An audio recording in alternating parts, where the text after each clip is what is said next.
please subscribe and share for more story. At 70, Liora Bennett had learned how to hide pain with elegance.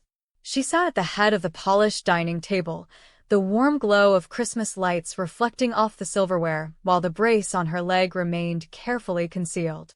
Through the window, her Philadelphia neighborhood looked peaceful under the falling snow. But the peace was an illusion. Across from her, her son Adrian lifted his glass, offering a charming smile that didn't reach his eyes, while his wife Celine mirrored him with a practiced laugh. They toasted to family, unaware that every word spoken tonight was being recorded by the small device tucked in Liora's pocket. They believed she was vulnerable, confused, nearly ready to be declared incompetent. What they didn't know was that Liora had spent her entire life designing structures meant to withstand storms, and tonight's storm was one she had prepared for with absolute precision. 2 years earlier, the silence in Liora's house had arrived with Martin Bennett's funeral. They had been married 45 years.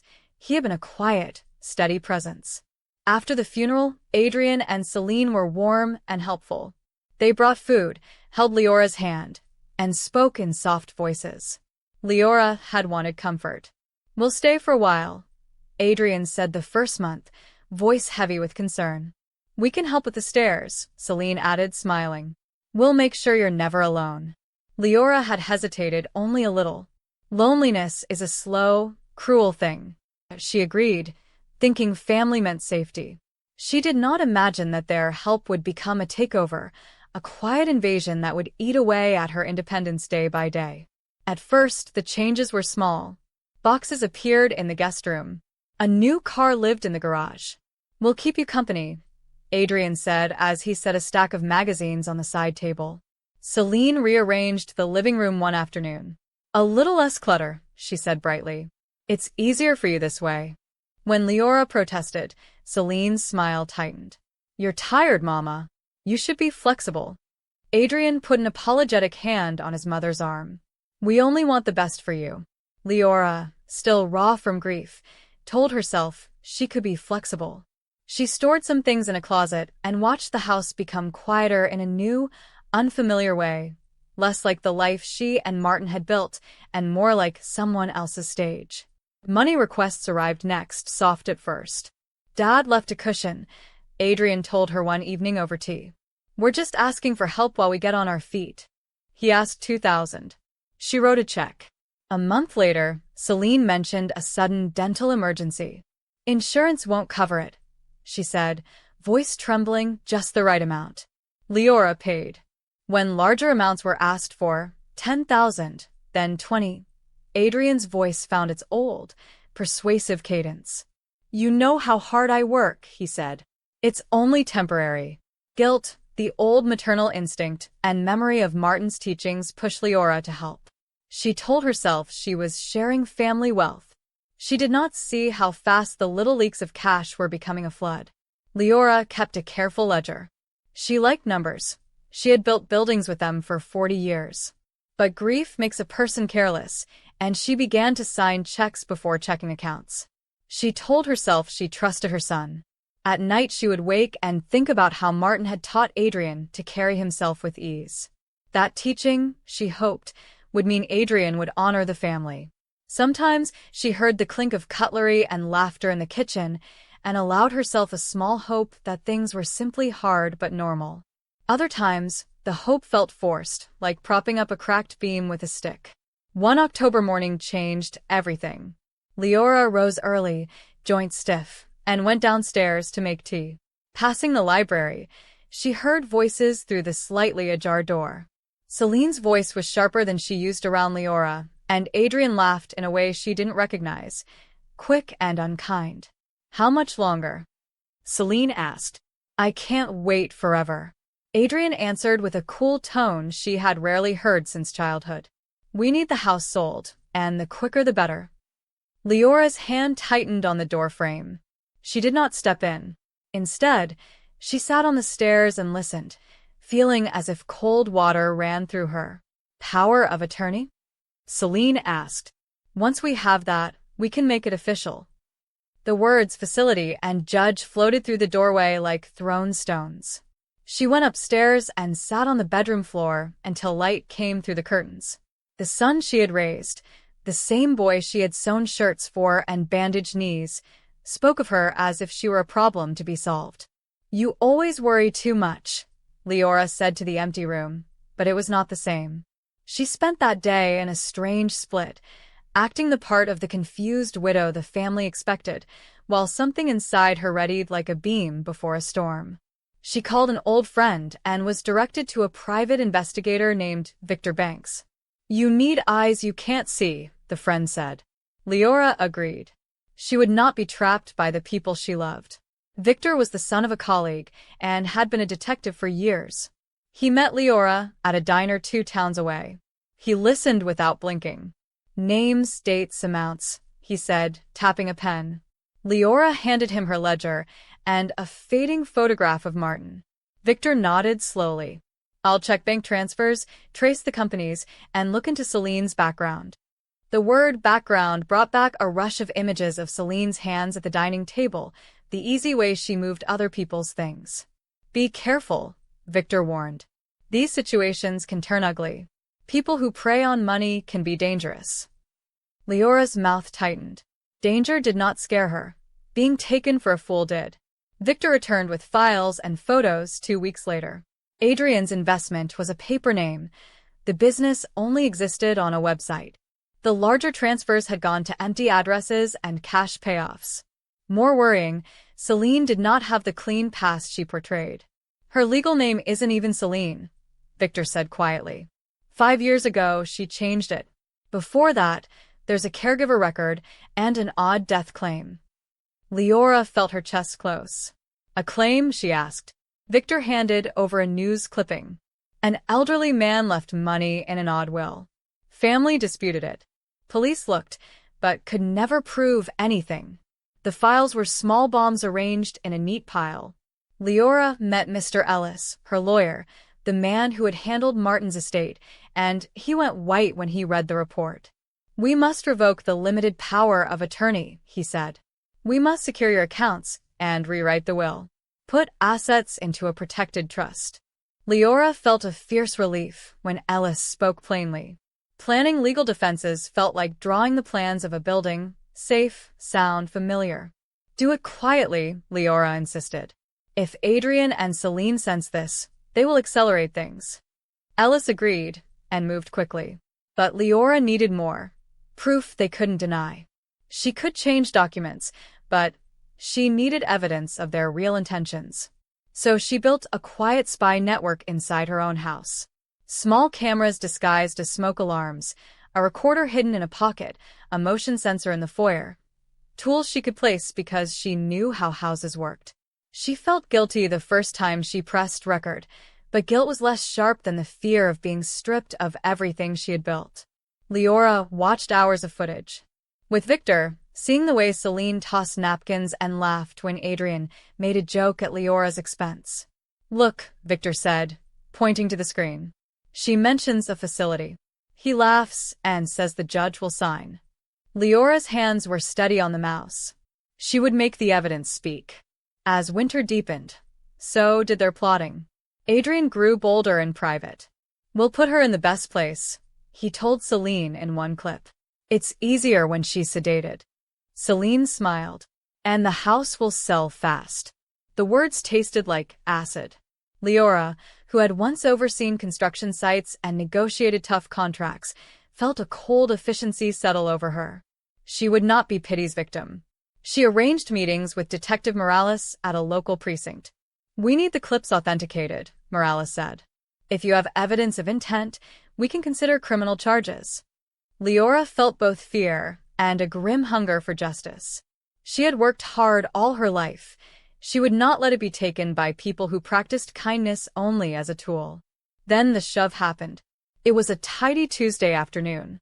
Liora was descending the main staircase slowly, hand on the banister, the polish smooth under her palm. Celine stood at the top. In Leora's memory, there is no cinematic slow motion, only a hard push at her back and the sudden whirl of the landing. She fell, the pain bright and immediate, then a long, stunned silence. Celine's face did not show shock. Adrian came running, looked down, and laughed, a short sound Liora never expected to hear from him. "This speeds things up," he said loudly, voice oddly calm. For a moment, everything stopped. The house she had paid for, loved, and filled with memories felt foreign and dangerous. Paramedics arrived after a delay that made Leora's skin crawl. "She was dizzy all day," Adrian told them in a practiced voice. Celine added, "She refuses help sometimes." The officers took notes, while Liora stared at Adrian. She lied to the first doctor, saying she had slipped. She did not want to make the scene worse. But Victor already had the chandelier camera footage, the angle that showed Celine's hand, and the push blurred in motion. Leora's leg was injured but not beyond repair. Doctors placed pins and fitted a heavy brace. She left the hospital with a cast and a plan. She kept her voice soft with staff and loud with her lawyer. "I must go home for Christmas," she said. The words were a play. She wanted them to return for a final dance of their own making. Back at the house, Adrian fussed with the thermostat, while Celine fussed with Leora's plate. "Sit, Mama," Adrian said, putting a blanket over Leora's legs. Liora watched them and thought of small things. Martin's favorite chair, the chipped mug they used for tea. "You're tired, Mama," Celine said, too sweet. Liora nodded. She remained calm, measured. At night she edited footage with Victor and sent secure copies to Detective Morales and Mr. Ellis. Her hands moved like a builder's, steady, precise. She played the part of the frail widow for the public and the emergency of the moment. Inside, she was a machine focused on one job: show them for who they were and keep herself safe. The dinner that would reveal everything was planned like a play. Liora told no one that the television system would show footage or that Detective Morales and officers would quietly be at the house. She wanted their faces unprepared, their own words to convict them. "We're having Christmas here," Adrian said the day of the dinner, and Celine's voice had an edge that made Liora smile. "Perfect," Celine said. "Just perfect." Leora's calm mask fit tightly. She felt no cruelty in the plan, only an ache for truth and an end to the charade. She set the table carefully, placed the napkins just so, and tucked the small recorder deeper into her purse. At dinner, Celine cut the turkey and praised the seasoning. "This is delicious, Liora," she said, smiling at Adrian. "Too bad, she can't stand long enough to cook anymore." The comment rippled through the table like a small blade. Adrian lifted his glass and tried to make a toast. "To the future," he said, eyes skimming to Liora. Liora met his gaze. The practiced, wavering tone she had used for months vanished. "To changes," she said, clear and sure. "And to the truth." The pit of silence that followed was deep. "What truth?" Adrian asked, his voice losing its calm. Celine's smile had already begun to falter. Liora reached into her pocket and pulled out the remote for the wall television.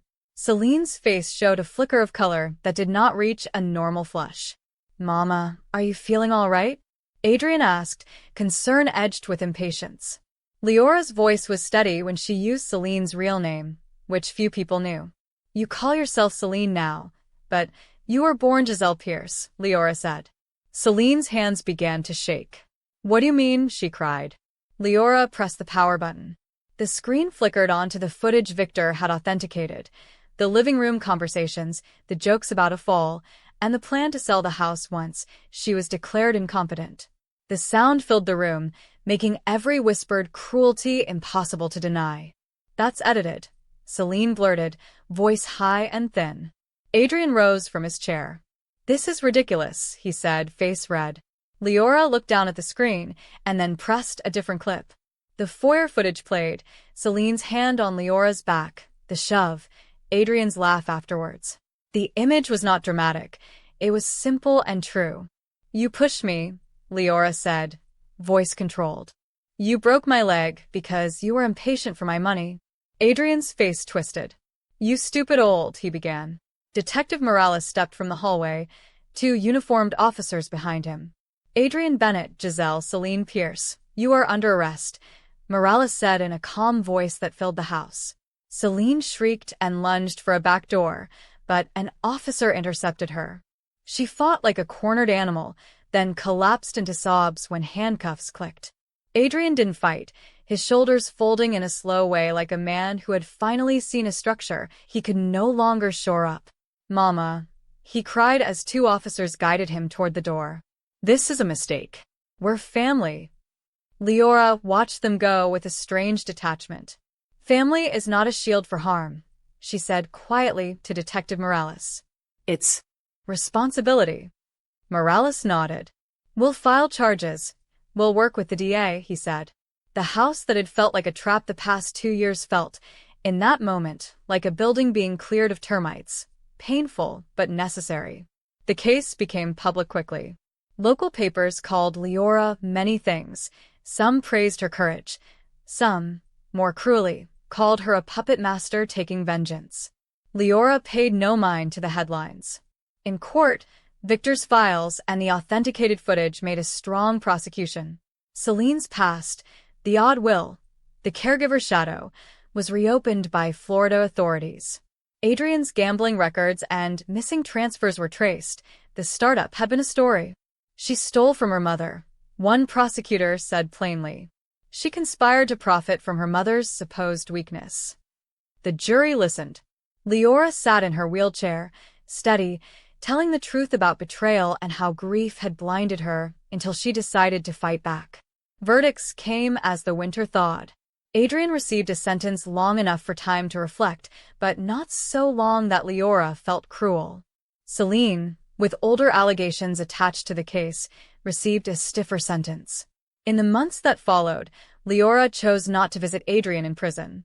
He sent letters, apologies, explanations, blame, but she burned most of them. "I read one," she told a friend when the subject came up, "and then I let it go." That letting go felt less like forgiveness and more like reclaiming space. The brownstone held too many echoes. She sold it quietly. The house had been a life's work.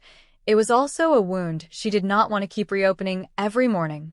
Liora moved into a bright penthouse by the lake. No stairs, clean light, a kitchen that did not remind her of the dinner table where the plan was revealed. She used proceeds to set up a trust funding scholarships for young women studying architecture and a small stipend for her niece Mara to help with daily needs. "Use it to build something," she told the scholarship board. "Let it be a place for talent to grow." She also volunteered with a center for elder abuse victims. "I tell people what to watch for," she said at a meeting, voice steady. "A little surveillance can save a life. Protect your bank records. Keep an independent lawyer. Don't be ashamed to ask for help."